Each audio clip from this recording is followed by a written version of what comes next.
Oh, bro. Let's call this meeting to order. This is the Livingston Parish Ordinance Committee meeting for Thursday, June 9th, 2022. It is about 4:15. Lauren, would you call the roll, please? Mr. Girlinghouse? Here. Mr. Mack? Here. Mr. Talbert? Here. And Mr. Ard is not here. Mr. Ard's Almost here. almost here, so we're going to get started without him. So, item 3, old business.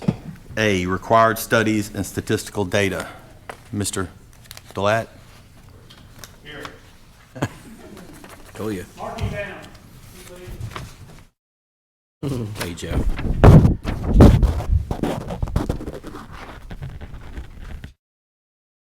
Take your time.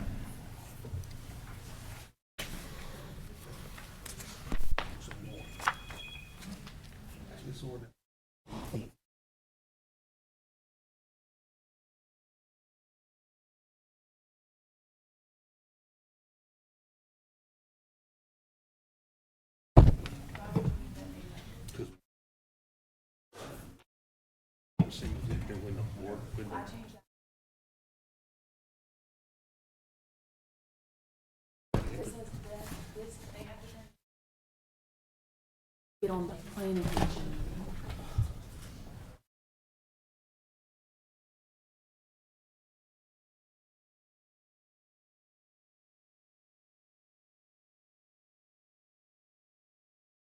That date is just to get on the planning commission.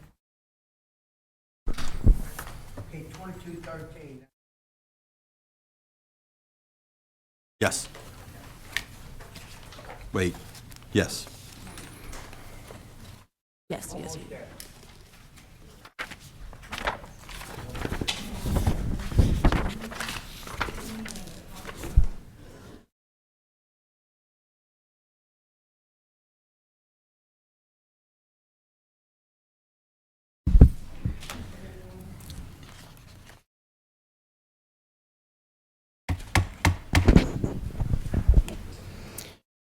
All right, thank you, Mr. Chairman, Ordinance Committee members. Appreciate you giving me an opportunity.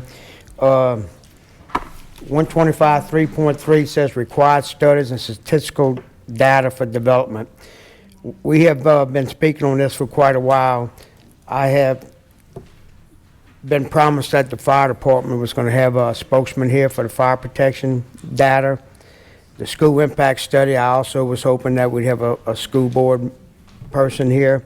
Traffic impact study, I think we've got Morgan here, wherever she's at, going to speak on her item. And the drainage impact study is something that I think we already passed, I thought. But basically, I want to move these items forward to the public hearing, and they may be some amendments at that time or even today if after these people speak. Let me ask if Mr. Chairman, is anybody here from the fire department to speak on this? Is anyone? Okay. I don't think so, no. I was told Mr. James Wascom or Mr. Brian Drury was going to make it. Okay, if you allow me to go down to the traffic impact study, and let's let Morgan speak on what she's going to do differently than what we're doing now. That's Okay, that's fine. Morgan, you want to come on?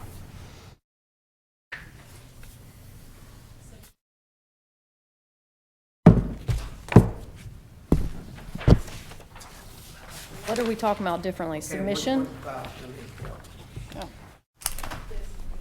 You got it. That's in 120, that's in 125, -20, yes.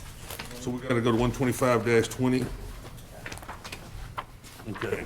Guys, maybe I'm wrong. I just thought it was 13 versus. 2213 is the ordinance, one that- that's the ordinance, Randy, so you were right.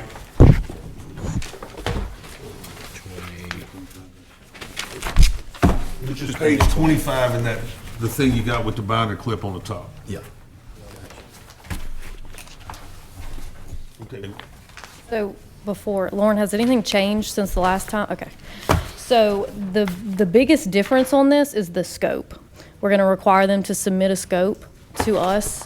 And at that time, you know, the planning department can look at this area. They can reach out to a council member. They can reach out to people that know that area.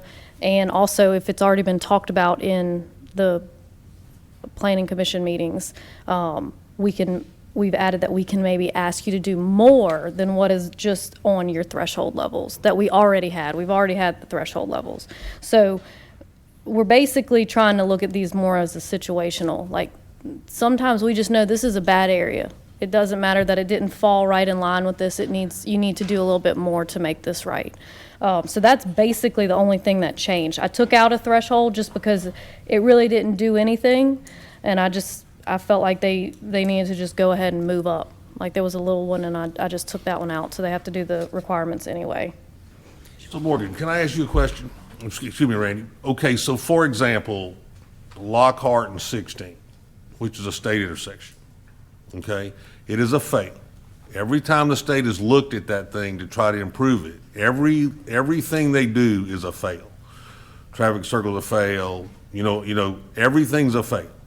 So how do you, if there's a development coming around the intersection that's a fail, and there's no solution to the problem, how do we address that? So typically, if you're talking about DOTD, it's up to DOTD. Right. And I get the solution is kind of whatever DOTD is going to allow, which usually they don't say no. I feel like with these new ordinances, we're trying to say no. And I feel like to be able to tell someone, no, you don't meet it, you're not going to be able to do this. There's no way that you can get the traffic right. Or, I mean, if it's DOTD, we as a parish could require them to put money. The problem is we have to get with DOTD and come to some kind of agreement for that, yeah. Here's my question. So we've always talked about, the state law says if a subdivision is impactful to the health, safety, and welfare of a community, right, you have the ability to reject it. The issue is the way our situation's set up, we approve it before we know if it's a negative impact, okay? You follow what I'm talking about? So we're getting ready to address 125, and we're gonna do some things so that we have a preliminary and then another review at a later date after we have information. We're gonna change the process as part of this 125 review. My question is, if something's a fail and it cannot be improved, does the planning commission then have the ability to say, because you cannot improve that intersection, it is detrimental to the health, safety, and welfare of the community, and use that to deny subdivision? I think you're asking me an attorney's question. Well, I mean, yes, it won't meet your ordinance. That's how I look at it. But I'm not an attorney. I can't tell you. But ultimately, I mean, if you determine something's a fail, so we've got some guidelines set up in here to say if something's a fail. Yes. Right? And if there's no improvement to the fail, do you think, according to our ordinance, the way they're structured, we could utilize that to stop development in that particular area? This isn't a tricky question. I would say yes. Okay, that's all I want to know. In a black and white because- engineering, I can tell you that failed that intersection and you can't do anything to fix it. So how are you going to? Just like on a drainage impact study, if there's no solution to making a piece of property meet the ordinance, you're not gonna let them build it if if we require a 20% reduction and all these other things and they cannot meet those guidelines, you're not gonna let them go forward with that subdivision, right?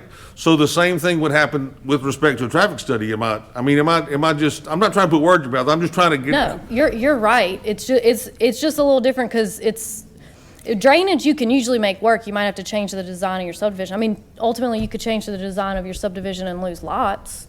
So I mean, there might be a way they could make it work but they'd have to do something to what was originally approved or showed on their preliminary. Because it's hard to do timing. It's hard to do timing out of leaving one subdivision to affect an intersection down the street, especially if it's a fail, whether you add no more traffic, without adding any traffic to it at all. I guess what I was interested in was what are the particular items we're going to do differently on traffic impact studies than we are doing now?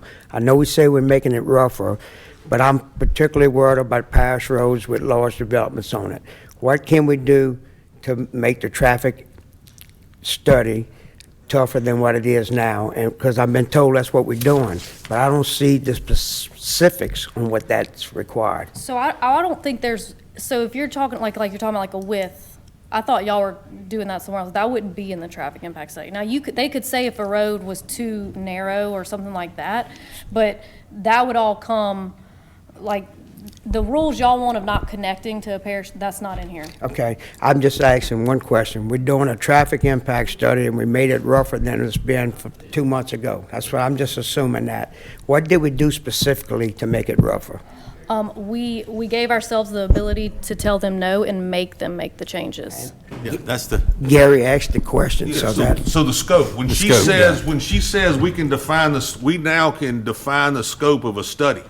She can go out and look past what has typically been done in the past. She can say, we won't, okay, for example, let's look at, hey, Randy, let's look at like Valera as an example. And we know there's some situations with some roads around that. She can expand the scope and say, what happens at this spot that goes underwater here? What about this road that feeds the elementary school? It's too narrow. And she can look at all those, we're gonna expand the scope of, she could able to look at expand the scope of a deal. and so I'm gonna do a scenario out here, and y'all correct me if I'm wrong. Okay, a scenario is that Valera could be differently looked at than, say, the next subdivision, based on the comments you get from the public and the councilman in that area. Is that what we're saying? Yes. Well, that's a win. Yeah, I mean, Ray, that's what we're talking about. We're talking about, that's been the issue before, is we've been locked into what we're gonna do by her setting it up where the scope can be changed. When the studies, I mean, that's why you can't do the study before you post a sign. You gotta get the comments so that you know what to expand the scope to, so they can expand it. And then, if you can't fix it, we need at the back end to say, that's the reason we get the second look after the study comes in, is it gives you the ability to say, okay, it can't be fixed, this is a problem. Yeah, I'm good with what the answer we I just got here. I just want to make sure, hold up just one more minute. This is still going to be done before you have to vote on a preliminary plan, is that correct? Well, I guess it depends on wording.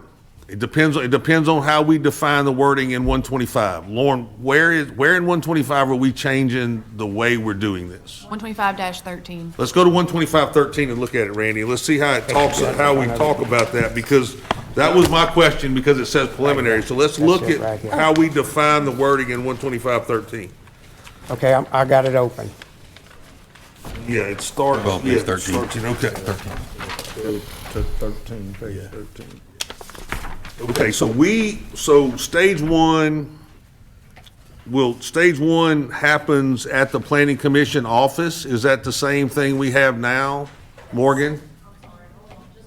That's the informal discussion. Yes, the informal meeting that we do all the time, yes. Okay, that's what happens at the office. Stage two is what we currently have, where they come before the planning commission, but it does not come before the council. Tentative and public Stage hearing. 2 is them putting up the sign 10 days prior to the planning commission meeting and it going to the planning commission for a public hearing, no vote. So that is the time that they will go, the sign will be posted, the public can go and give their input. That's stage 2. With no vote. I'm With good. no Okay, so vote. stage three, what's stage three? So they go through planning commission, they submit the preliminary plat with the studies, drainage, traffic, fire protection. So stage 3 would be, and Okay, so that's do we right. need to change the Yes. wording on this ordinance on the A to say the following information shall be presented at stage 3, or do we need to leave it with the preliminary plat? I just want to make sure our wording, I like the language for stage 3 because it gives people enough time to go there and look, see at the signs there, see what their concerns are, and dial the number. I mean, because, well, the stage three, the study is gonna be done. I mean, they're gonna put the sign up in stage 1, stage 2, you're gonna come to the meeting with no vote. Stage 3, the study's gonna be done and there's gonna be a vote. So I just wanna be sure the wording Right. of. Is that what of we're saying? 22-13 matches the wording of the revised part of 125. Once the preliminary plat goes before the planning commission for the public hearing, the ODS must submit for approval to the review engineer and the planning director the following, along with the copy of the preliminary plat.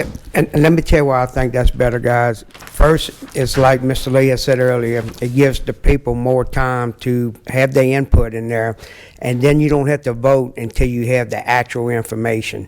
The first vote you take, you got the information. That's a win-win for everybody. That's a win. Okay, so do we need to put in parentheses stage 3 in this wording anywhere? I'm just asking. Okay, all right, so if y'all good with the wording, then that's fine. Morgan, you're good with the wording that says the following information shall be presented with the preliminary plats and reviewed with all comments addressed by our parish review engineer before the 18th day of the month prior to the planning commission meeting. That's in the new ordinance. Oh, okay. Where we wrote this where the studies are required. We got it here somewhere else. That's, That goes back to the actual first. No, that's. that's the wording I looked at. Yeah. That's just saying that It was the everything wording that has. we had previously. This approved wording previously. is, we came up with to say, you can't get on the planning commission meeting unless all of that stuff is done before the 18th day of the previous month, Okay, right?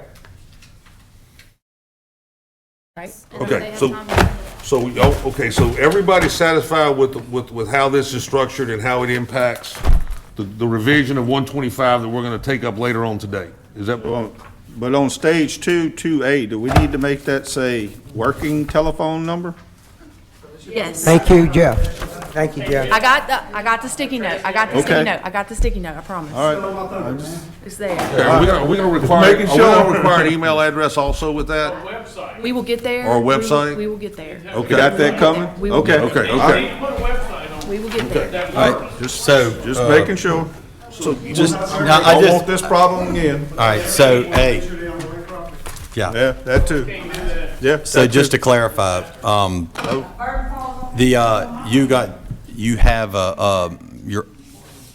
you're just basically changing the scope of what, before you were rigidly held to ordinances, and I'm just wanting, just a quick yes or no.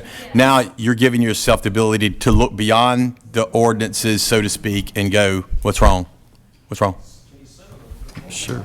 Me? Put the mic in the middle of the podium. Oh, I got you. Yeah. Gotcha. He's not So you're getting just hurt. broadening the scope as, in terms of what you can do, is looking at it and go, that doesn't necessarily apply for this area. It did a little bit more, and I want to say it because it Go ahead. gave us more teeth to also ask for the improvement. It used Absolutely. to just say it had to be a failing level of service. Now we can say like, oh, you made it worse. Gotcha. You need to make it. All right, all right. Yeah, it just, and what'll happen is after you have the public comment period at the planning commission, and the stuff has been submitted through the phone number and the website, then Morgan will have ideas about what problems exist within the community, and so she can address those through expanding the scope of the study. That's what we're Yes, looking at. that's what I Okay. got, okay. I want to make a motion to send, Hang on. Thanks, guys. You can make the motion, go ahead. 2213 with a positive recommendation out of the ordinance committee. There's a motion by Mr. Talbot, Second that. second by Mr. Hard. Foster, I do want to clarify one thing on stage 2, I think as y'all call it, when it goes to the planning commission the first time. And they said there's a no vote, which I understand. I would like an acknowledgement from them that at that point, it meets the ordinances. Doesn't have to be a vote, but it's got to be acknowledgement that we've got everything on the plat, everything that's requested, and then we move on to studies. We just asked for a signature from the planning saying that it, Or I know Morgan at the meeting says, hey, all questions have been addressed and it meets the ordinances, but there has to be some acknowledgement at that stage. Wouldn't that be Randy, would you think that would be an administrative matter, right? It may. That it's met the ordinances, Randy, so that, That is administrative, and I don't understand, should better do that that the should be first no meeting. more than a piece of first paper stage. signed. okay. The Yeah. first stage. So do we need to address the ordinance do we need to address that in 125, that when we go through it, that stage 2, when we'll be accepted, Yes. that we accept that it meets all the ordinances? Okay. Anybody else? Aaron? Anything? Brandon? You sure? All right. I got a motion by Mr. Talbot, second by Mr. Ard. All in favor, say aye. Aye. I'm in favor. What did we just agree to, though, on the, I would have never said that. Well, And I no, say I mean, a lot I'm- of stupid stuff. I'd have never I'm said for no. it. I'm for it, but I mean, we decided that, I mean, when did we decide that, I mean, we decided we didn't need an approval, but that administration was going to ensure that it met the ordinance. Did anything change at the original No. commission meeting? Nothing changed? I didn't think so. I No. want to make sure, okay. This is just a favorable vote to the council. Right, The council right, still right. has to vote. Right. all And good. then, Shane, some of this we're doing now is preliminary to The the 120, change of yeah. 125 that we're gonna have to do later. I mean, you know what I'm saying? So do. some of it's preliminary. Good work so far. All right, item B, fire protection review. We don't have someone to speak on it, so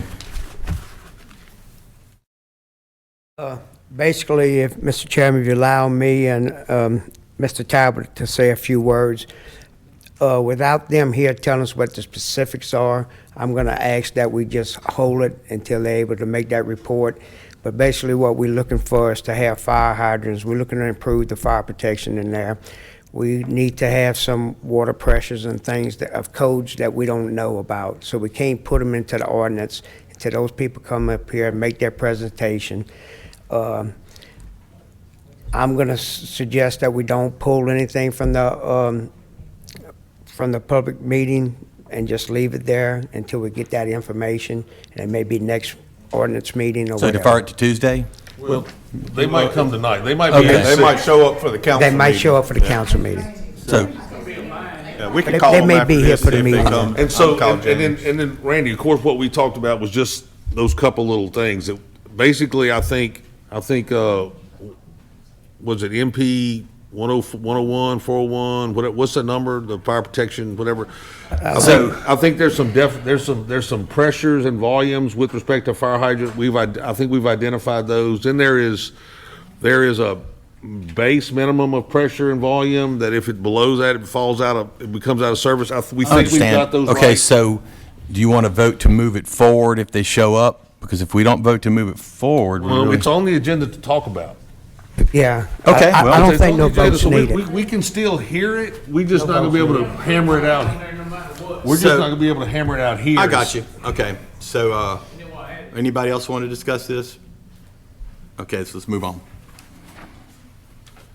Item C, wetland regulations. I don't know why you're sitting down, Randy. Yeah, wetlands regulations, we've been working on this pretty good to try to get a consensus of something that would pass. The Army Corps of Engineers' definition of wetlands is a little bit tougher. That's what I first put there, but it may be a definition that we can't achieve. And I'm going to submit that we use the EPA's definition of wetlands, and I don't have it right in front of me, everything. cool. Do you want to do that for us, Ms. Lauren? Let's see. We're gonna- Which ones did y'all We want? wanna use marsh, swamp, and fen. So Finn? marshes are defined as wetlands frequently or continually inundated with water, characterized by emergent, soft-stemmed vegetation adapted to saturated soil conditions. That's Yes, marshes. that's it. Okay, the next one? Swamps. Swamps. A swamp is any wetland dominated by woody plants. Good. And fins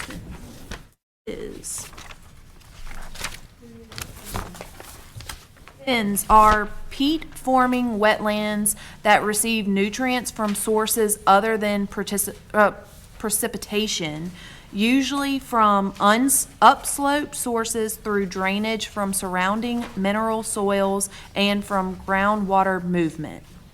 I personally feel this definition is easier to find because could be said if it rains and you got a little water puddle there, that could be called wetlands. Yeah. And actually, it's not really wetlands. It seems like EPA's definitions is more.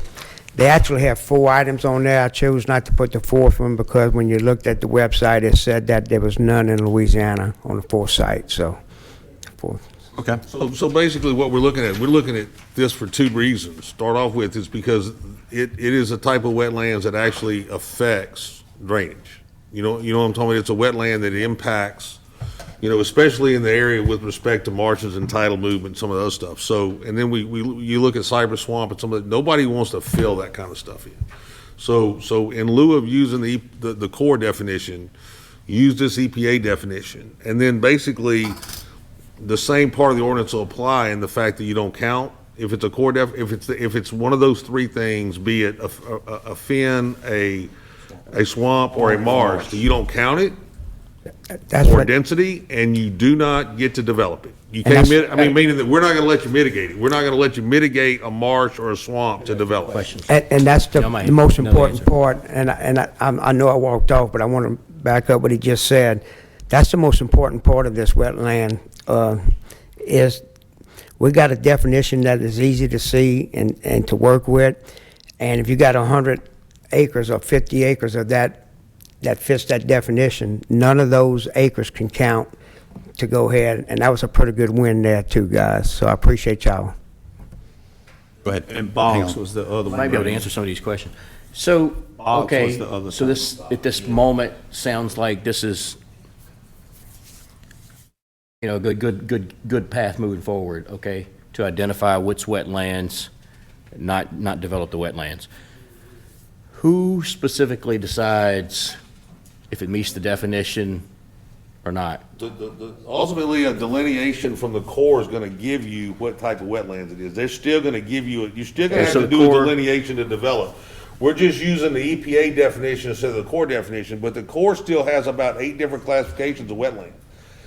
So basically, they're still will let you know whether it's a type 7 or type 6 or type 5 or type 4. So you'll still be able to draw a correlation between your delineated wetlands And it's just- and the definition. And it's been about 10 years, but one time, long time ago, I had an acre and wanted to put a shed on it, so I submitted to the Corps myself and filled everything out, and I got the stuff back, and they drew a little squiggly line on there and said, okay, half your property is wetlands, half's not, and they permitted me to build my shed.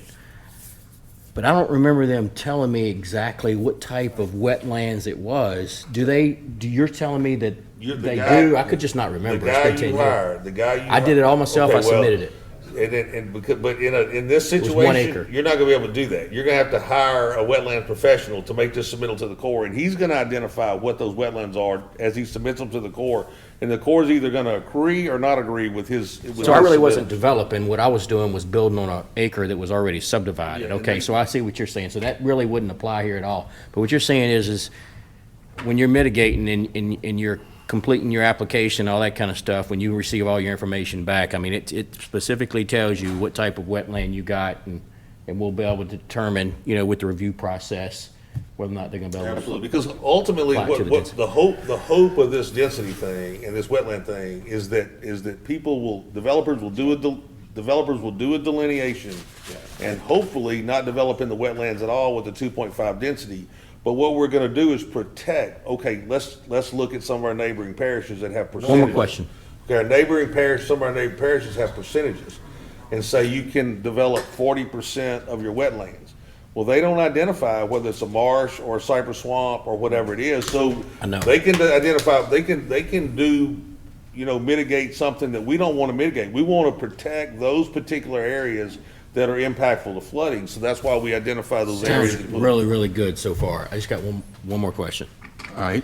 Okay, so you own some waterfront property, right, in a swamp, but you would like to go in there and subdivide and build camps on piers. You gonna be able to do that under this ordinance requirement? No.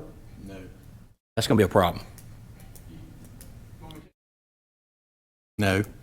I mean, I'm saying that there should be ways to get around. I'm not saying we should run in there and fill wetlands up with dirt. I like it. I like it a lot. I'm just saying we're gonna have to come up with a game plan to allow people to. You can't build on wetlands. What this ordinance is gonna do is not count those wetlands so you can build extra houses somewhere down the road. But what if the whole thing is wetlands? And you They're see not what I'm gonna give you a saying? permit. You're not gonna be able to build in a wetlands in a If you're not swamp. adding any dirt, you're putting pollards and you're driving pollards on on You're gonna have to riverfront have, you're gonna property. have to have plenty money, more than the governor's got. You're gonna have to look at Yeah, but there's okay, and I'm gonna clarify. On a river, if you looking at a river, then there's a riverine which is different than a marsh or a swamp. I'm just telling you. So if you're along a river, those wetlands are defined differently than a marsh or a swamp. And we didn't include those specifically because of the rivers and the camps along the Amite River and stuff that happens within our parish. We didn't address the riverine part of wetlands. We addressed marshes and swamps because. I'll ask you, so you're from the area where they have the most camps in Livingston Parish. Okay, so those camps along those rivers and bayous where Okay, they're on that- piers, are we still gonna be able to have that type of That stuff in you can subdivided do. property? 'Cause we You- want that. You could still do that because that's not in the definition of a wetland, okay? The definition of the wetlands we adopted is not that. That's why we left out the part that included bodies of water. Yep. Because there's a part of wetlands that There's a includes the part of bottom of a wetlands lake and the that's bottom of a river, bodies and of we left water. that out. We addressed marsh, swamp, and the other part, specifically to allow development along the river. Okay, good job so far. But just to answer the question, if you got a camp on a river, you can't go back 50 feet or 100 feet behind your camp and think you're gonna build one, because now you're in a swamp. It's a different definition. Along that river. I don't know. We'll see how this thing goes. I like camps on piers, on ahead. rivers. As of right now, the ordinance doesn't require them to submit that to me until the final plat. Okay, so do we need a delineation when, Morgan? You don't even want to let them construct. You don't want to let them construct or do anything, so it's definitely going to need to be before construction plans. Okay, so I mean. Probably whenever they come to their So do we preliminary. need to amend 3.3 to include a delineation as number 5? Did y'all add that on there? Oh, I don't think that's on there. 12.3.3 requires drainage impact study, traffic impact study, school impact study, and fire. Do we need a delineation at that point in Yes. time? Okay, Yes. so we need to, Lauren, make note Okay. that when we do that today, we need to amend 12.3.3 to include a delineation. And I am using the proper term. The delineation is what you get first, and determination is when you mitigate it, right? Delineation. Delineation that tells you what you have, and the determination is after you fix it. Am I right along? Okay, I just want to make sure I had the terminology correct. Anyone else? Okay, motion. No, Go ahead. Eric Carroll. Don't make a motion yet. Eric Carroll, 19870 Highway 442, Walker. There's two big ones that you need to look at: jurisdictional waterway, wetland, and non-jurisdictional. The reason being is if you build up one that's jurisdictional that actually connects to a waterway, you messed up. It could be dry right now, but in a storm, it can be wet. So.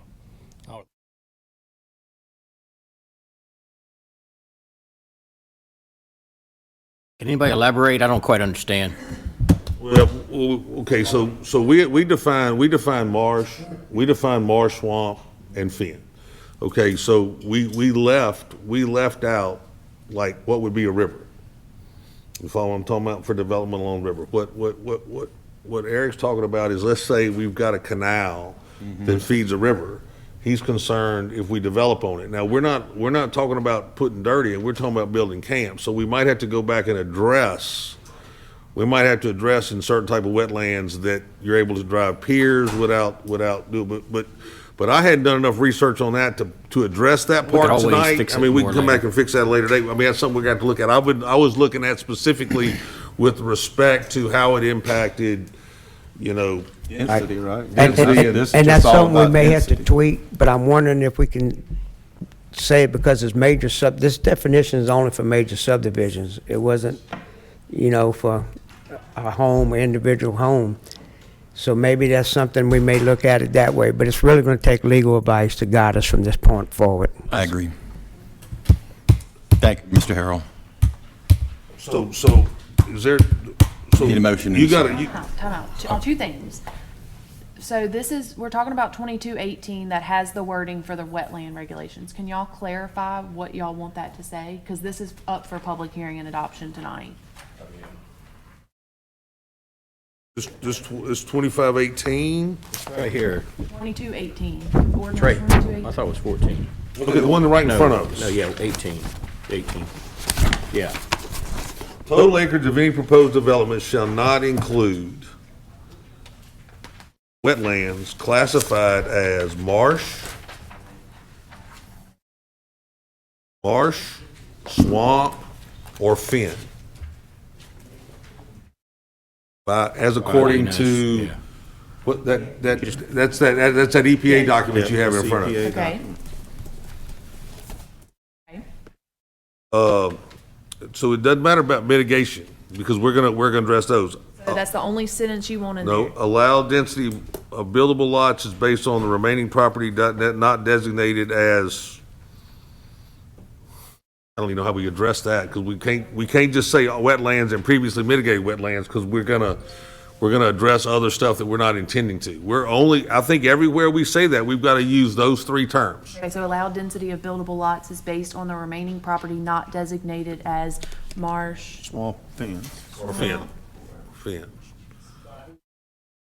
wetlands. The EPA. So basically, we're gonna use the EPA definition, but the Corps, when you do your delineation, will give you whether it's, those type of wetlands. Okay, so, or previously mitigated It marsh, doesn't- swamp?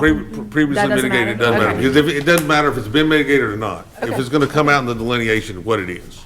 So total acreage of proposed development shall not include wetlands classified as marsh, swamp, or fens, according to the EPA. Allowed density of buildable lots is based on the remaining property not designated as marsh, swamps, or fens. Didn't we talk about those three things couldn't be developed, period? Are we gonna put that in there? Because if we don't count them, then we're gonna let them mitigate it. I'm just saying,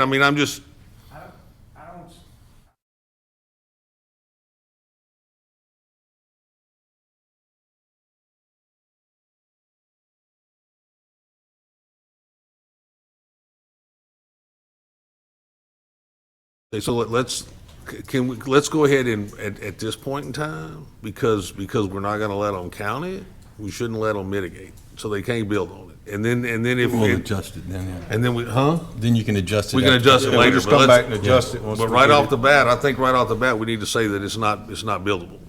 It's not developable. If it's determined to be one of those three wetlands, we're not gonna count it, we're not gonna build it. So just that first sentence? Okay. You can't count it and you can't develop it. Good? Shane, ask your question? Just real quick, I mean, he was saying build on it, but that has nothing to do with it. It's develop it, subdivide it. But Right. He clarified it. Okay. Anything else? You forward on that? I need a motion. I'll make that motion. Motion by Mr. Ard, second by Mr. Talbert. All in favor, say aye. Aye. All right. Motion passes. Let's see, let me get this bulk of paperwork here. I think was tabled, right? It's pulled. Pulled. It's done. All right. Well, it's not done. We're gonna, two of them we're gonna move forward with and one of them we're not. We're gonna move forward with the multiple entrance definition. We're gonna move forward with the 18 and 20 foot. We're not gonna move forward with the less than 100. Can't come on a parish road. Okay. Is that where we all in agreement with those things? So do you want to, is it on the agenda tonight? I didn't. Yeah, they're all on the agenda. So we want to put forth a favorable recommendation. Wait a second. Yeah. Did we amended the boulevard yet to go to, the boulevard has to go to at least the density, I mean, the lot number where it corrects. I mean, so the boulevard's got to, so if you eliminate a street, the boulevard's got at least to get to 200 lots before it can stop. Yes. How long's the boulevard gotta be? It's got to get to the area of number of, it's got to cover the area of number of lots on the streets you're losing. So if you needed 4 and you build 2 at a boulevard, the boulevard's got to get to 200. Basically, the boulevard's got to get to 200. If you're losing a street, you got to have a second entrance at 200. The boulevard's got to get to 200 before it to count. Yeah, the boulevard has to, if you're going to count it for one street, then it has to count the minimum for the second street. So it's got to If get you to need a 200 second lots. street, 200 lots. You understand, Lauren? I remember changing it. Let's We got to amend it at the introduction. go, can we do that at? Sure. Yeah, we'll just amend it there. That's what we'll do, okay. All right. Okay, So so, you but we're good on the 18 and 20, right? Which is which number? So we need, so for y'all, we're gonna table 22-17, and we're gonna go forward with 22-19 and 22-08. But one of them's got to be amended. And one of them's gotta be amended, Okay, yes. so I'll make the recommendation to move forward with a payroll recommendation 2219 and 2208, as long as we know that we're going to amend the Boulevard deal to get to lot 200. Good. So I'll make that motion. Motion by Mr. Talbot. Second, Mr. Mack. All in favor, say aye. Aye. All right. All right, item 4, new business, chapter 125I, traffic impact studies. This was you, wasn't it, Shane? We kinda already talked about this. This is this That's document right. right here. That's right. Okay. So everywhere that's pink in this document is a change. No, Yeah. no, not this document. Not this one. This is 125. The changes aren't highlighted. But if you look at 125-20 and 125-13, those are the two substantial changes. Tell what we added, the study Okay, so stuff. that's what Morgan just talked about. Yeah, the Okay, traffic okay, impact that's study. traffic and the- impact studies. And the change of, the process for planning. Okay, so This is that's, very preliminary. I mean, we can go through it. we're not ready to make a recommendation for introduction tonight? No, because now I have to define marsh, swamp, and fens in the definition. If y'all are good with 125-20 and 125-13, we that up at the next ordinance committee meeting. 125-11, hang on. I didn't hear you. Subdivisions without improvements.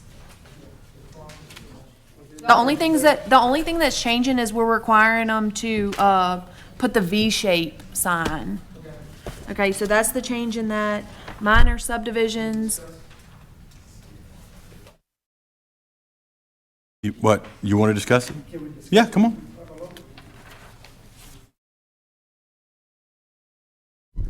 Gerald McMorris, District 6 Council.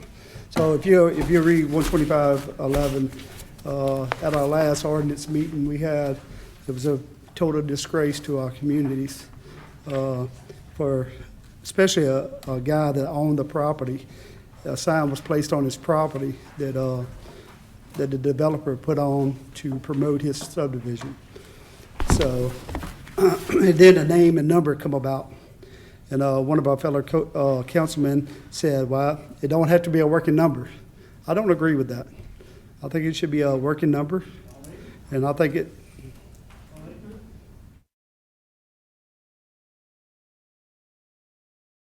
needs to be a working number so we can get a hold of these people like the gentleman did at the ordinance meeting to tell them, hey, man, you own my property, and discuss with them. So I think if we make that change here, it would help a lot of people in this ordinance here with the signs. All right? We've got that note. I think that we plan, when we introduce 125 as amended, that the website's going to be on there and working number's going to be part of that definition, because I think, we had talked about that just earlier tonight, and Ms. I thought that was just a little side joke. no, but we I want to make sure it's in We there. serious. We got Oh, it's people here going on tonight, there. want to make sure it's on here. We serious, it's going to be Let's go on on. in the future. We committed not to have that issue anymore. All right, thank you so much. what the section he's talking about, the signage, is, I think is in here 5 different times. So what we're gonna do is we're gonna add a E, that a website has to be on the sign, and we're gonna put some language that I'm gonna get Mr. Chris to write, saying that it has to be a working number, or, you know, I don't necessarily know. how For the record, I mean, to me, it's understood. It has to have a working number. But I mean, you know, if we have to put it in there specifically just so we won't have and look. this ludicrous discussion again, then we will. Look, I think what happened in this particular situation is that a lot of developers, some get Google numbers, some buy burners, you know what I'm talking about? Sure. So that they don't have to have their personal cell phone, in the public forever. I think in this particular situation, a burner phone was bought, it functioned for 30 days, and whether it be purposeful or accidental, the burner number was not reactivated after the initial time period was up. The sign had to be reposted, and it was never turned back on. So look, it was a fault. It shouldn't have been done. We need to have a working number that needs to be answered in the future. We need to have a website and the website, I think you'll find probably will get utilized more than anything else in the future, but that's how I'm gonna move forward. So I just want to correct you what you said on this one. There's several more. There's one on 4-H Club Road that was voted on last week. Was the same way that none of you guys caught when we voted on that, yes or no. But I don't think it was our job to vote on that in the first place on Deer Run. But that was not a working number either. So it just goes to show you how if we put it in here, it's going to make sure it's going to happen. Right. Thank you. Okay, thank you. All right. No, you really, no, it's just stirring the pot. It's just, No, it's on the website that, so I've had several, Scooter King, Council District 3, that have said a website, a lot of people don't have websites, but they do have email addresses. Should we look at either or, if they have one? The whole thing is so that it's to inform people that something's happening. They need to be able to get in touch with them. It's ludicrous that they couldn't. And either an email or a website posted on the sign would allow that to happen. It doesn't matter to me either way, whatever's convenient for whoever. Well, to me, if we're going to be that specific, I would say a website.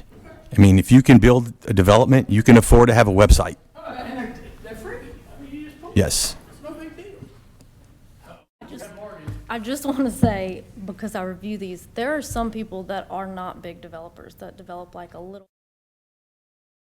And I'm only saying that because I just, like, I even got a text, some people don't have websites.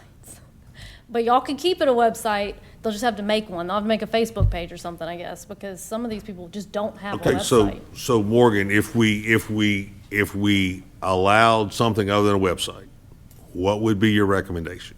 So for example, because of the fact that if I'm doing a minor resub and I'm doing more than 4 lots, I got to put a sign up. So then at that point in time, according to our definition, then I had to have a website. So what recommendation would you recommend us use if we don't call them to a website? Because it's going to be tremendously impactful for somebody who's just trying to chop up one piece of property one time. What would your recommendation be? I mean, I would say an email. I mean, I make them put an email on the plat just so that my company can get in touch with them, because it's the touch with people. Okay, email. So I like emails. okay, so Okay. everybody's in agreement that the fifth thing is an Email, email you can instead of a prove that working you sent the website? email. So I'm good with that. Yes, ma'am, come on up. Oh, yes, and a Phone phone. number's gonna stay. We're not changing And the a phone phone. number. We're just Yeah. we're adding a email address.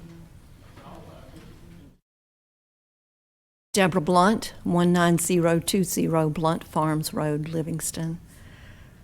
I would like to say that it's great that you're going to put in here that it's a working phone number and a working email address.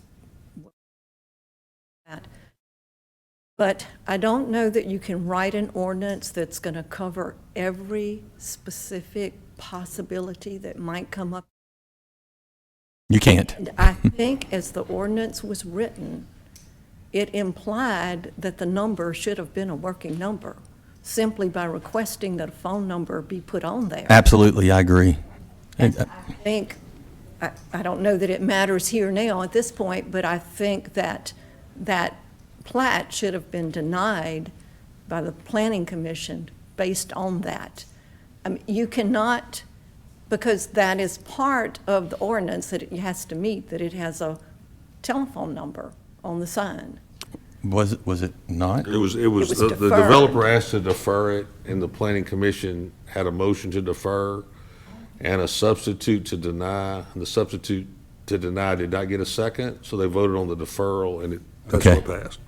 Well, You know, but that's the planning commission, so, right, you know. but simply by saying you have to have a number or address, a website, whatever, you are expecting and implying that it will be reachable. Absolutely But agree. we're gonna go, Like this come up in the future and you have requested something on these signs, that's the standard that you should go by. we're actually gonna put wording in there that defines that it has to be working. So we're gonna I go through. understand, I make sure they understand that you're understand. doing that, but I'm saying that something else may come up that's not that specifically addressed, because all kinds of Well, I possibilities can come up. In doing this job I promise you, something else will. I hate to say it, but it will. So we're Because you making- can have the best intentions, but things always come up that you don't think about. And I guess, we can address those as they go. And I Right, so mean, in making decisions, when something like that happens, you should look back at the intent of the ordinance. Absolutely. And what was expected. I agree. Thank you.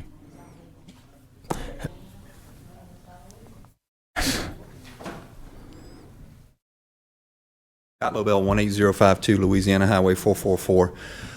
Before we get to talking about subdivisions without improvements, the clerk lady was mentioning something about what the changes were in minor resubs. I just wanted to ask about, could she continue with that explanation with what were going to be the highlighted changes with the minor resubs?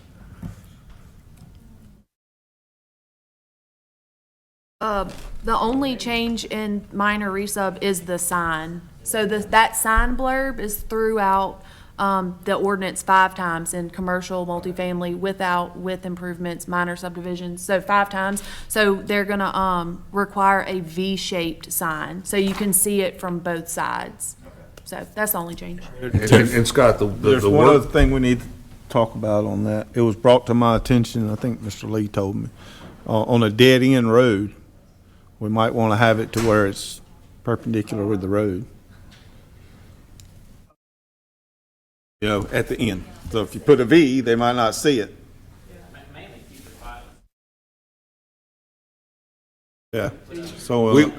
Lee, we address future filings in the ordinance, and it says that if you add a future filing, the sign has to be placed at the entrance of filing 1 for any future filings in the future. Thanks, Scott. So we're gonna address future filings by saying, where they used to hide it in the back, you gotta put it at the entrance to 1. That should take care To of it, identify then. any future filings as they come up. Okay. Okay, I'm good then. All right. That was. Well, come on. I'm gonna need your guys' help, because I'm not for sure. So how do we protect the citizens whenever these developers come to our parish and come to our land and put up signs? If they come to my house with 100 acres, put a sign in my place, how are we gonna protect the people from letting them do that? We're addressing that at some point, or in there. I mean- When- So that's what I'm asking. So where are we gonna address this, in there? Trespassing? Yeah. Gerald, look, I think in this particular situation, there's part of that development that there's no doubt about the title. There is, on the assessor's website, there's one part that's drawn, and I think after it was identified and people went and looked at it, there's definitely a title issue on that particular, I'm not saying whose land it is, it probably is it's probably on the wrong spot. And I think they've pretty much acknowledged that there just was a title issue back in the day, and it's gonna be straightened out. I mean, so I don't think anybody maliciously put a sign on somebody else's property. I think that if you go look at the assessor's map, it showed that was part of that tract. Whether they relied on the wrong map or not, I don't know. All I'm saying is that typically, people don't go put a sign on somebody else's property. Well, typically we don't, but just to let you guys know, this is why it caused a lot of split between communities. Well, let's do this. Look. I think the working number will be the first thing that's gonna help. Okay. Because they can actually call somebody and tell them, you put it on my property. Well, Yeah.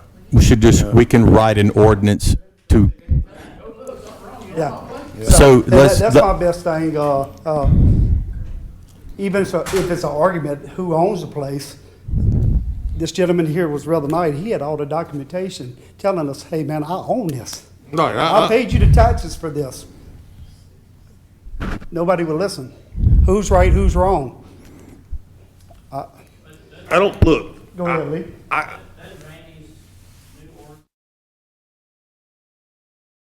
Yes. It does. Yes, it will. It does. It will. All right, thank you. That's what we need to know. It will address that they will This is have what I the s- deed to the property. They will know who the owner is, that, so, yeah. Sounds great, because I'm like you, I'm getting emails and text mails and all that. I know everybody, but if you don't, I'm Melissa Gill Jones. I live at 32738 Mangum Chapel Road in Jeff Ard's district. But my concern was, in that planning committee, I don't think that was evenly distributed, the weight there. I mean, I don't feel like the man had the support. He had the proof of documentation. Y'all all take an oath. The planning commission takes an oath to uphold the constitutional laws of this country, state, whatever.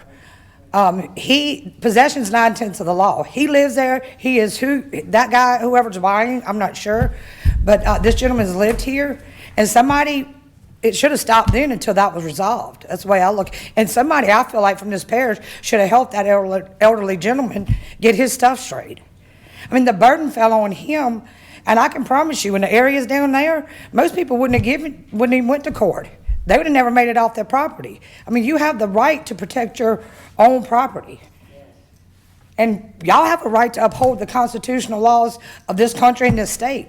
And I'm really seeing a lot of the one-sidedness, and it's not, y'all, I understand, I take an oath, I'm a nurse.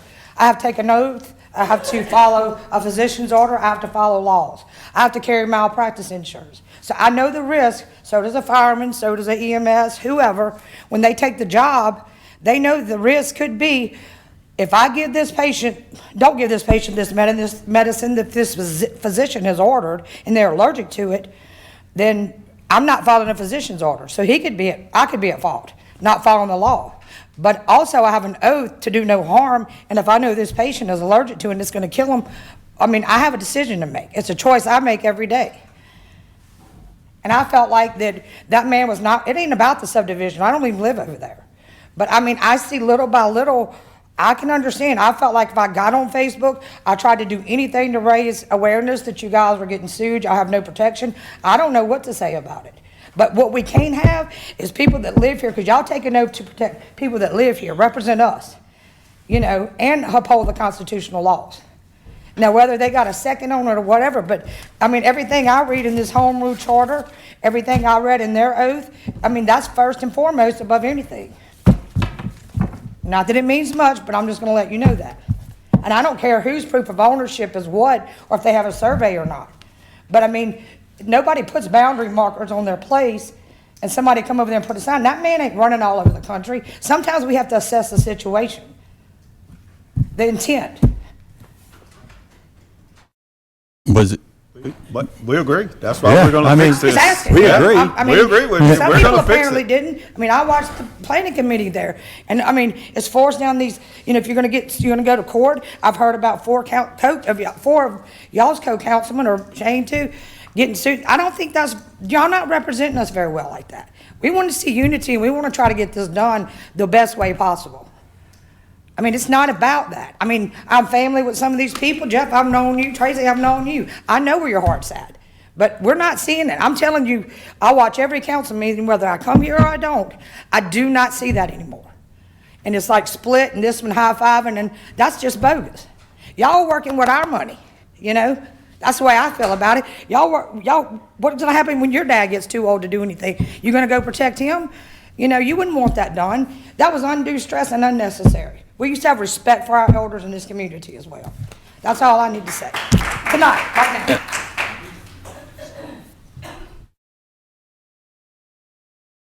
Okay. Bradley Wheat, 17295 Jack Allen Road. With the website or the phone number, who makes that checks and balances? Is that something that planning will do, where to be on public record? Because you can make a records request to say, hey, planning tried the email or the phone number or whatever. In the case that someone has a burner phone and they don't answer it, right? So the public comes in and says, hey, I couldn't get in touch with them. Planning says, oh yeah, well we did. So there needs to be some check and balance for public record, because you can call the planning department and say, hey, look, I want to see, did this email address respond to, the planning commission's email saying, hey, just doing a check.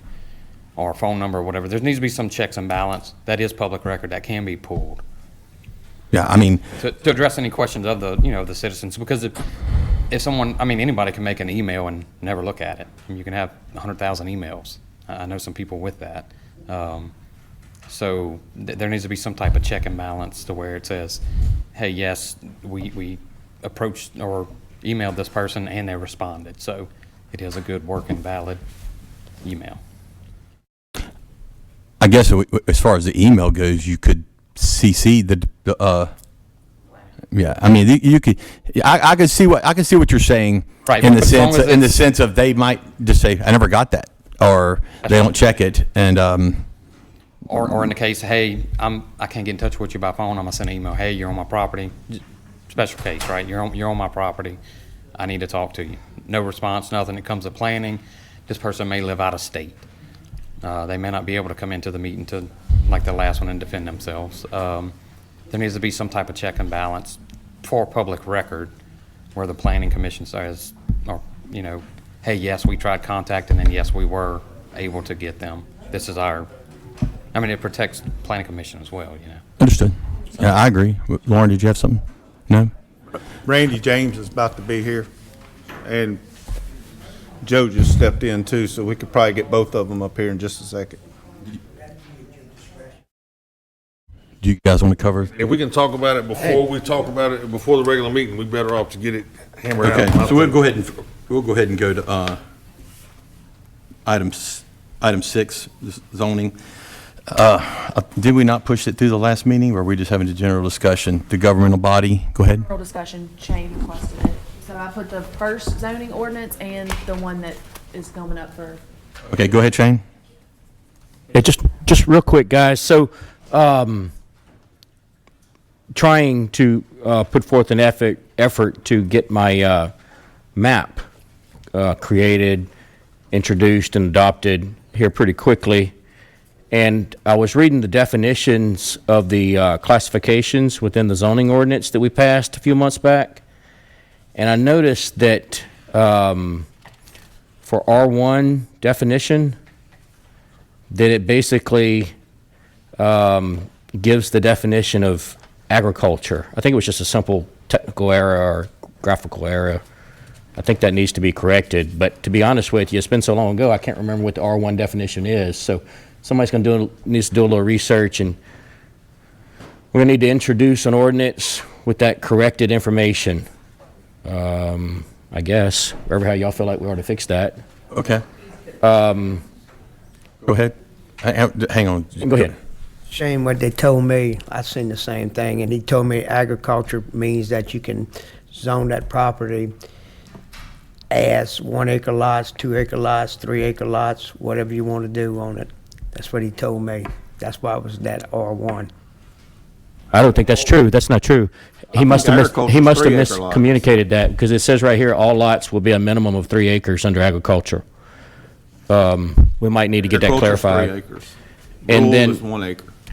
But what I was trying to say is, like, if you go to R1, I'm trying to find it here. R1, and under purpose, it basically says the purpose of AG is to blah, blah, blah, blah, blah. You know, it doesn't define R1. That's all I'm really trying to say. And then in addition to that, I would like to put a minimum width and minimum length. Just want you to think about it. I want to introduce that of 70 feet. 80 feet on R1, and then I want to change R2 to 70 feet width. And I want to change R2 to 2.5 lots per acre density, whereas right now R2 is 4 lots per acre density. Area that's going to be zoned R1 and R2. And I think whoever's working with me on this is doing a really good job to do it right, but I think that those two changes need to be made. Wait a second. R2 is the number of lots per acre, but it doesn't define density. Density is defined in the subdivision ordinance. Well, I ain't going to argue that, but it does say, when you talk about density, it does have in the purpose, it says all lots will have a minimum of no more than 4 lots per acre. To me, that is density, no? Well, no, but see, what we said is that, we said the marketplace was gonna dictate how developments were. So you can only have 2.5 lots per acre on a development. However, R2 will let you put 4 lots on an acre, but it doesn't address density. Density still is, you could end up with a bunch of green space and still have the density you require, but have them congested in a smaller area. Okay, so I need to go do some research and think about this some more. To me, it's a conflict whenever you have density at 2.5 lots per acre, but right here it says in R2 that you can have 4 lots per acre. It says you can have 4 lots an acre, but it doesn't, but the density by This is giving definition you is still rooftop count. 2.5 to 1. Okay. Well, if you wanted to do something 2.5 per acre, Help me understand what he's saying? what he's saying is that Okay, if on 100 acres, you can have, on 100 acres, you can have 250. Oh, I don't, yeah, but I that's what I'm saying. You've got R3 down here that allows you to have a lot more lots per acre. You've got R4 in here that even has more, these are residential, like R1, R2, R3. To me, R2 should be 2.5 lots per acre. That's just what that's how I feel about that. Because I mean, you have R3, you could easily put it R3, which is pretty close to R2, except it's smaller lots. you could always add another definition. What I wouldn't and want then- is for you to have 5 acres and then take 1 acre and put 4 lots per acre. I don't want R2 to be that, or I'm just not gonna have R2, so I was Well, trying to do that's it what you- right and fix Yeah, R2. but you understood you might be just make another designation, add it to a definition, and then zone it that way. Well, you already have R3, let's see, R3. R4. And you have R4. Or 5. But I want R2 to be 2.5. If you zone it R3, it's even smaller lots, it's even more lots per acre. You see what I'm saying? I'm just saying, if the lot, Still only get 250 rooftops. I know, but I don't want well, Shane, so it's- many it's- lots on one little acre. I want I think R2 to that be you 2.5. don't get mixed up in the minutia of all it. Just make another zoning designation, one that we don't have a number for, R20, and make it R2. Okay, so let's. R2.5. Think about that, Jeff. I think what Shane's saying is that R2, that if we're gonna do that, there should be something between R1 and R2. So Correct. maybe we need to move the number down. R1.5. I can do that. Okay, all right. We're good. Are we adopting this tonight? I'm just saying, I wanted to get some changes made and then introduce it here, like maybe next week or the next Okay, so council we're meeting. not adopting it yet. No, Do you we're want me just to talking. read the R1 definition? Yes. Yeah. The real R1 Yeah. definition? Yes. The purpose of R1 is to permit low-density, single-family residential development on individual lots. This district also allows for small business and some agriculture uses. All lots in the development shall be a minimum of 1 acre. And that will have to be amended. Yeah. And it don't have any lot size, though. Yeah, 1 acre. I know, but like width of the lot is what I meant to say. Nope. But R2 has a width of 60. Look, what I'm gonna do is I'm gonna write all this down. I just kinda wanted to talk about it and kinda get some feedback and then introduce it at the next ordinance meeting and then maybe the next council meeting. Okay, so. Okay. All right, so can we get the? Yeah, you want to Get the firemen's in here, let's go see if we can resolve this issue. Keith Wascom. They walked in and they just walked Ryan's back. with Ryan and Joe's, 3 of them back there. They're having one of them secret meetings. They're having a fire brotherhood powwow.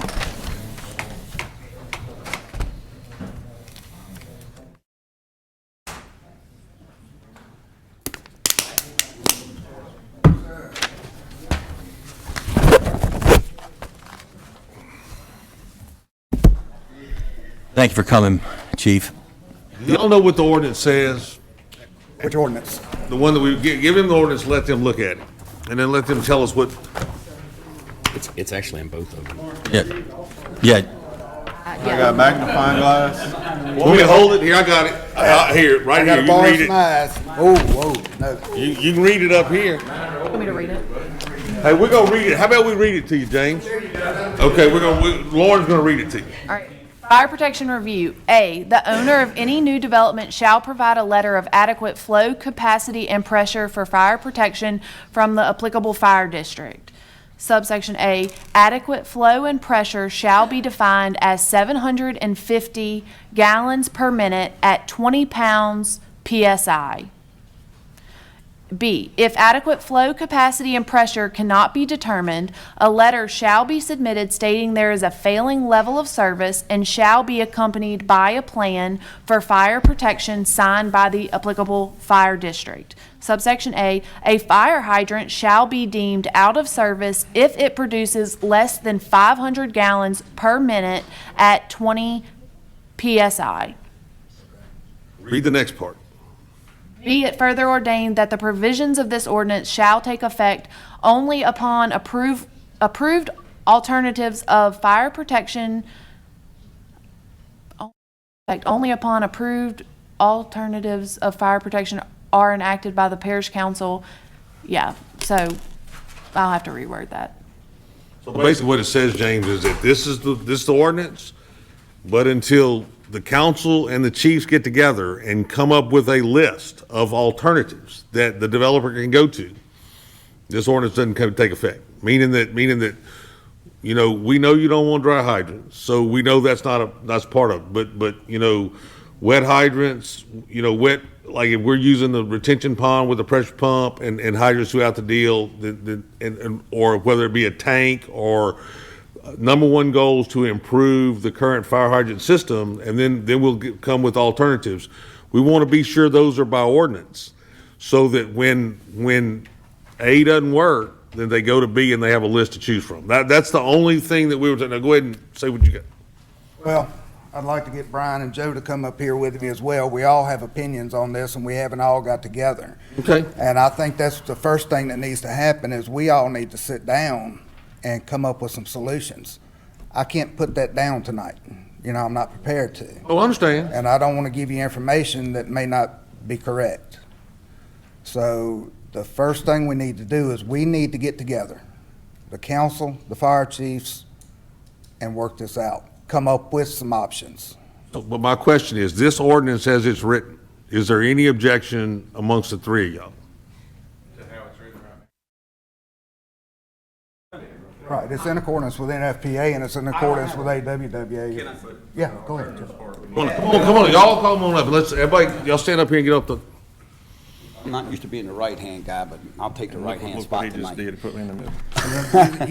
I don't have a problem with the ordinance the way it's written, except that the bottom line kind of leaves everything wide open. Yeah.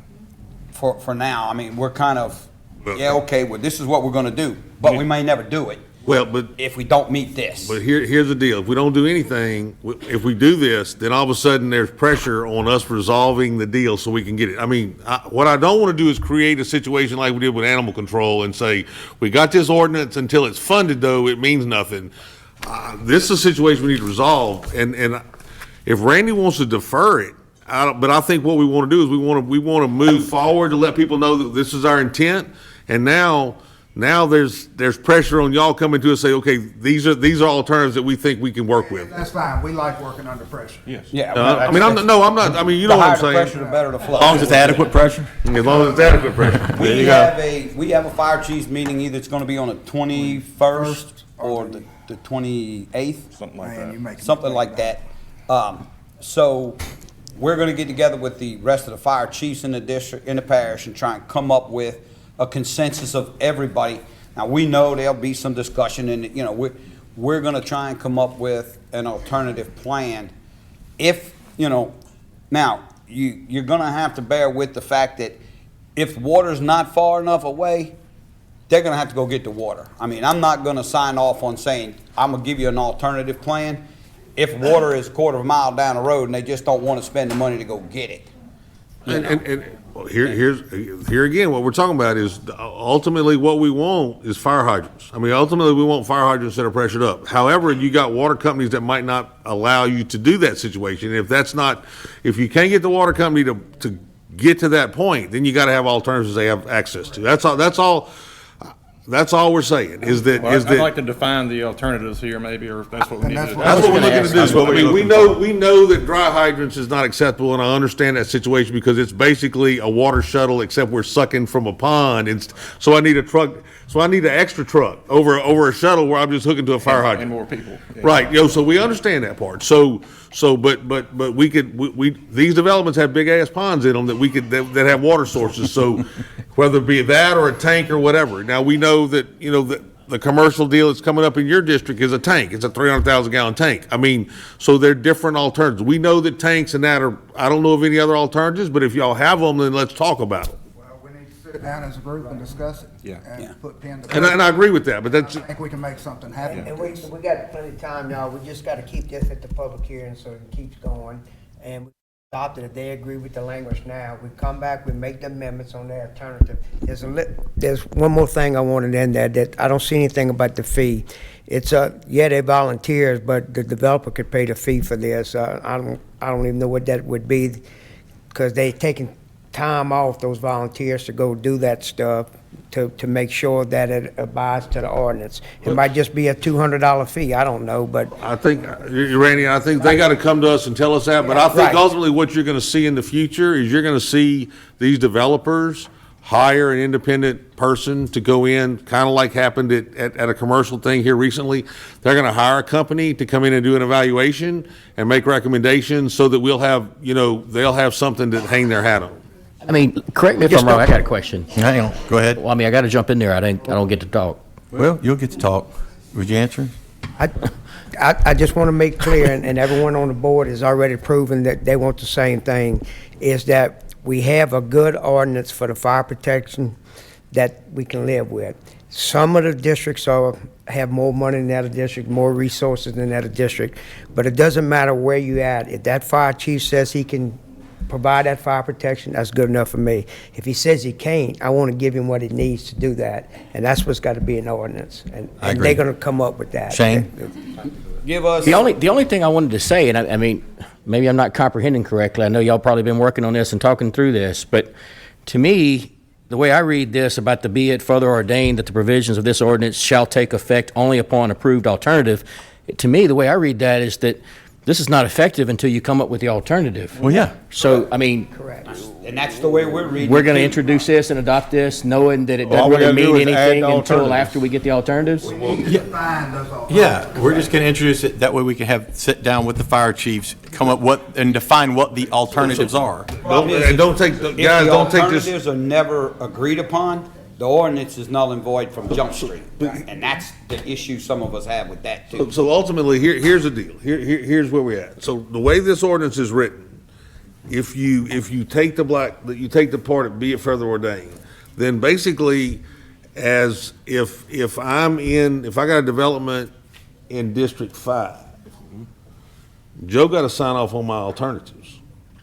Okay? Okay. Yeah, so what happens is Joe might not like a alternative that'll work. He might only want a particular thing. What we want to do is say a tank or this, and have alternatives that work for everybody.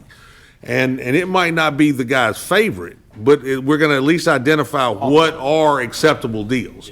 And what we don't want is somebody say, oh, that doesn't work for me, that doesn't work for me, that doesn't work for me. And there is something that'll work. We just need to identify what they are and then take the chief just has to say, okay, we can't get the fire hydrant, so this alternative, which has been approved, then he submits it and everybody signs off on it. I understand now. Now, I mean, these two guys agree, and we're gonna have our meeting the end of June, third, fourth week in June. Maybe we can bring this back the second meeting in July after we sit down with the other 8 fire chiefs and we really put our brain together and come up with some alternatives to present to you. I mean, that's up to you whether you want to push this tonight. It's to us, it's meaningless as far as verbiage right this minute because it doesn't have any teeth until we agree to alternatives. I would have to ask the chairman's preference, because what it does is it's already been scheduled for the public hearing. So it's gotta, Look, Okay, well, it's gotta you have a go. problem It's gotta with go. writing the way it is right now? The only problem I've got is we need to define. Right. Yeah, and I think that's what we all did, and I think the perception is, if we move forward with we move forward with this, even though we need input from y'all, let's move forward with it to let people know that this is gonna be, in the future, fire protection is a significant part of subdivision approval. And then, you know, we just need input from y'all to make this thing work. Because basically, there's nothing in here that's not part of NP, what's that? NFP, was it 101, 1001? 101, and then that, the rule part is, this corresponds with what the rule part says also, am I correct? Correct. So there's nothing that we put in here that's not part of the way the law is structured, so we're just defining it as part of the study. And we And you've already adopted NFPA 1 and 101. All we're doing is looking for alternatives in here, so we're not really doing anything that doesn't exist already, except defining, once we define the alternatives, we know what is expected in the study. All right. Whatever y'all want to do. If you want to go ahead with the public hearing. Chairman, what y'all? Yep, I mean, we can move forward, we can go move forward. I'll make a motion. If y'all guys are good, that we know that what we're looking for it to become effective, I'd like to make a recommendation, we give a positive. All right, motion by Mr. Talbot. Okay, let me read the correct verbiage. It says, "Be it further ordained that the provisions of this ordinance shall take effect upon approval of alternate means of fire protection enacted by the parish council, and notice thereof published in the official journal of the parish of Livingston." Okay, good. Good. Motion by Mr. Talbot, second by Mr. Mack. Any further discussion from the audience? Gerald McMorris, Parish Council. I guess I just got one question. I heard the fire chief say it's gonna be next month before you can. Yes, we're looking at 2 dates. We're gonna meet this month. This month, And then we'd like to come back to your second meeting in July. That'll give us a little bit of time to put the alternative together and what we think will work. That's okay? I'm fine with it, but I just wanna make sure we got all this done before we lift the other. I wanna make sure we have it all in place, so. Before you lift the moratorium. Go ahead. So we wanna make sure, because, you know, we had a 60-day window. Plus the 30, that's right. Plus a 30. That'll give us So plenty, I think, Gene. we wanna make sure all this is in place, all right? Okay. All right, thank you, guys.